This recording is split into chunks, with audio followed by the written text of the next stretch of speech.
Hi, meet again with movie recap here. In this video we will continue the story of the Korean drama Squid Game. Well, in this last part, we will find out who is the mastermind behind the previous terrible game and also who the participants who managed to qualify and get a prize of 45 billion won. But before going to the storyline, don't forget to subscribe and turn on the bell so you can keep getting interesting videos from us. I hope your long trip here has not been too difficult. The film begins by showing the situation after the marble game is over. The participants who returned to the hall were very surprised because it turned out that Mi Ryong was not eliminated and still survived. On the other hand, the frontman is also still worried because he has not been able to find intruders in the game arena, even though soon VIP guests will come to visit. Therefore, he continued to ask the organizers to always be vigilant and continue to look for the intruder. Is currently waiting for the VIPs to arrive. The next day the VIP guests arrived and were greeted directly by the frontman. Just like the frontman and others, the VIP guests also used masks to hide their identities. At that time the frontman represented the host to welcome and serve the VIP guests because the host still had other business. It was these VIPs who invested their money as bets in previous games. Now they are visiting to witness firsthand the players there. On the other hand, Junho, who is still in hiding, decides to snatch the costumes of other organizers so that he can get closer to VIP guests to take some videos as evidence. Shortly afterwards the fifth game is ready to be played. Before starting the game the participants are asked to choose a vest that says numbers 1 to 16. The selection of the vest will determine their fate in this game. The terrified participants immediately take the middle numbers because they feel the number must be safe. Until the time it was Gi-hoon's turn, the remaining numbers were numbers 1 and 16. Initially Gi-hoon wanted to take number 1, but the other participants begged him because he was too afraid to be the last participant. As a result Gi-hoon relented and allowed the participant to take the first number. After the selection of numbers, they were faced with the glass bridge. Within 15 minutes, each player must pass through the glass bridge in their order. Well, the glass bridge is made of 2 different types of glass. It means that if they step wrong then they will immediately fall and die.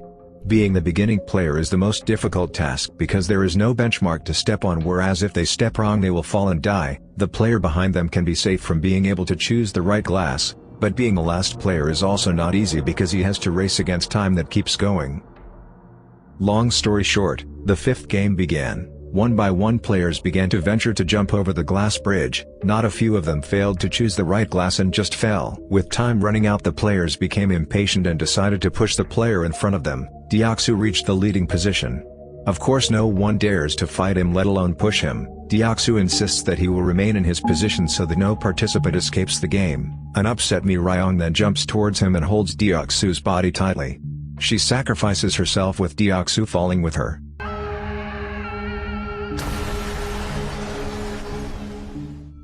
After several players fell and died, now only 4 players remain. A player in pole position turned out to be a worker in a glass factory. Therefore he was able to distinguish strong glass and ordinary glass. With his ability he managed to bring Sangwoo, Sae-byeok and Gi-hoon behind him safely. But when in his last steps, the frontman who knows it deliberately turns off the lights so that they become difficult to find the correct glass. It also makes the player buy too much time. As a result Sangwoo shows his true identity. He could push the player when thanks to the player they were able to advance safely.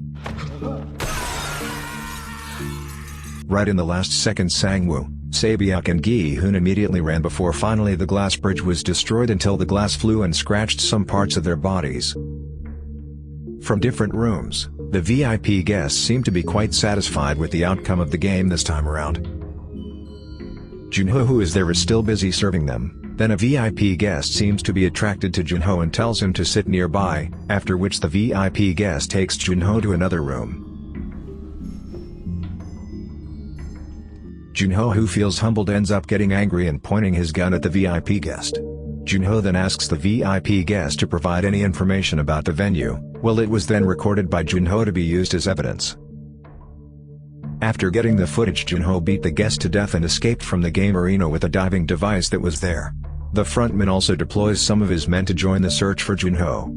Shortly after Junho arrives at the opposite island, he wants to contact the police chief for help while sending evidence on his mobile phone. But because there can't get a signal, he decides to climb to a higher place. Shortly thereafter the frontman and his men also got there. They soon travel down the island to capture Junho. Unfortunately, before he can send evidence and get help, Junho is caught by the frontman and his men. Unexpectedly, the figure of the man behind the frontman mask turned out to be his own brother who he had been looking for.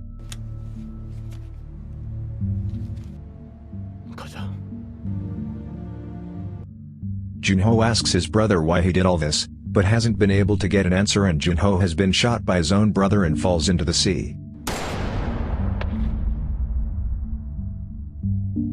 Elsewhere, Sang-woo, Se-byuk and Gi-hoon, who managed to escape, are welcome to change their clothes and have dinner together. While changing her clothes, Se-byuk looks pale with blood that continues to flow from her stomach. Apparently a large piece of glass from the previous game has stuck right in her left stomach. She also tore her uniform and covered the wound with the uniform. Gi-hoon and the others were served delicious food for the first time. There, Gi-hoon and Sang-woo devour their food until it runs out.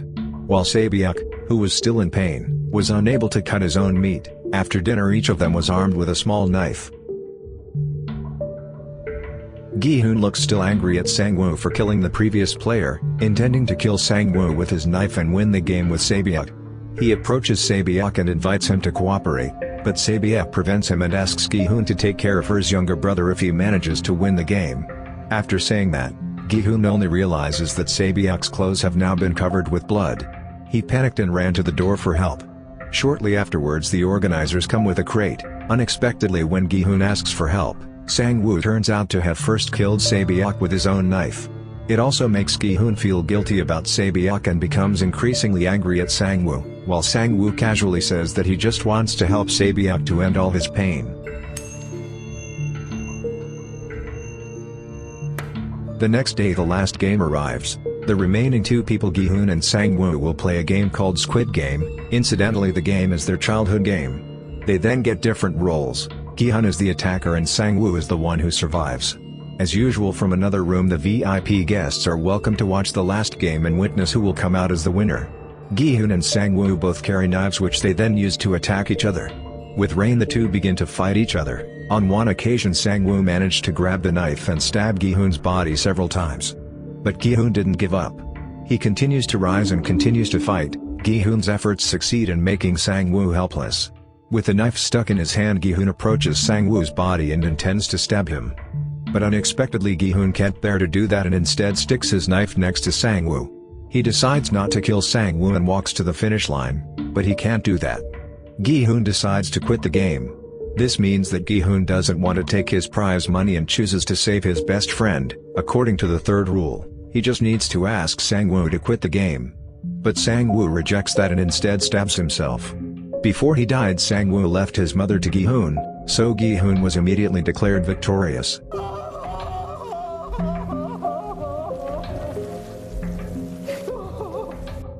After all his struggles, Gi-hoon is returned to his place of origin complete with a credit card containing 45 billion won. With all that money, Gi-hoon is not happy at all. He even feels sad and frustrated over the death of hundreds of people, including his best friend. Even when he sees Sang-woo's mother, Gi-hoon cannot look her in the eye. He was even sad when he found out his mother had died.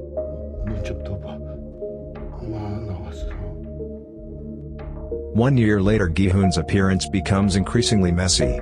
While sitting alone, he was offered flowers by an old woman.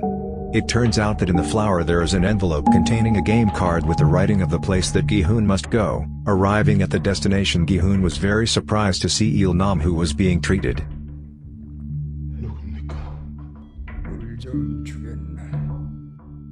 As far as Il-nam was known, it should have died while in the marbles game. Il-nam turns out to be the host and frontman's boss. Il-nam claims that despite having a lot of money, he is not happy at all because he does not know how to spend all his money. With the condition of the tumor in his brain and his life predicted to be soon, he also thought of ways to have fun. Then he remembered his childhood, that he always spent time playing with friends.